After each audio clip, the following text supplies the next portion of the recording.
Hello there, I'm Julie McDonald with the headlines on Al Jazeera. The US Defense Secretary says Syrian government forces have possibly used chemical weapons.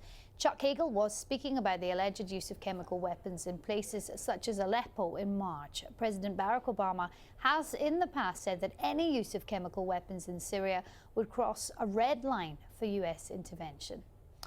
Former Pakistani President Pervez Musharraf is formally under arrest in connection to the murder of Benazir Bhutto. Musharraf is already in custody for charges related to the emergency rule he imposed in 2007.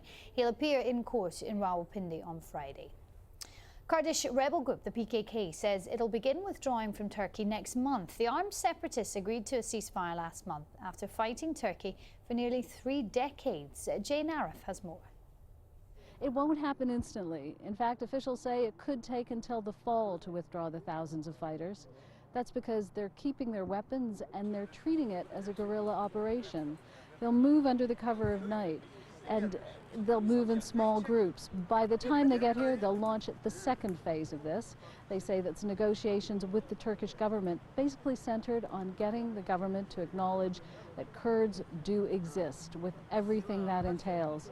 Only at that end of that process, they say, would they disarm. Don't forget, you can watch Al Jazeera online. Head to our website, aljazeera.com, and click on the Watch Now icon. Those were the headlines on Al Jazeera. I'm Julie McDonald. Bye-bye.